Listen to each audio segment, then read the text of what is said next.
pengungsi yang 137 itu ada beberapa yang dibiayai oleh orang tuanya atau keluarganya, dan orang tua dan keluarganya itu masih di Camp Cox's Bazar.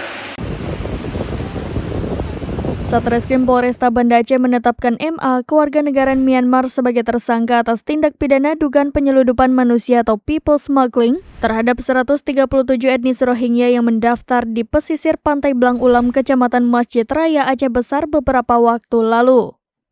Dari penetapan tersangka itu, pihaknya telah mengamankan barang bukti berupa 1 unit kapal bertuliskan Nazma dan 2 unit handphone.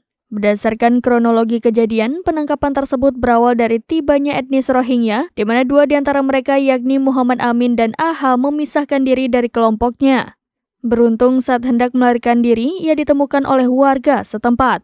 Mendapat informasi tersebut, kemudian pihaknya meminta keterangan pada Amin dan didapati bahwa dirinya membawa handphone. Dari handphone tersebut, kemudian pihaknya menemukan video saat menyerahkan uang diduga transaksi. AH dan 9 etnis Rohingya yang sebelumnya diamankan juga masih dalam proses pemeriksaan dan berstatus sebagai saksi.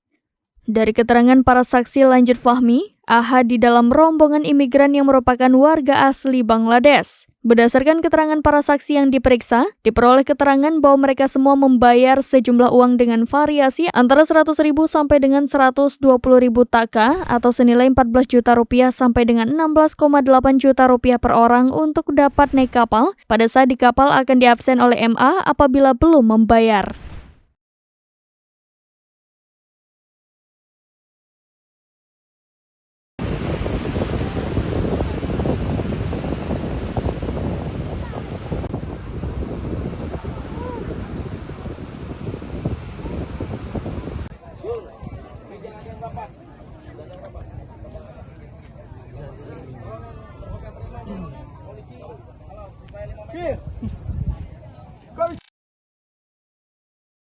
Download Tribun X sekarang, menghadirkan lokal menjadi Indonesia.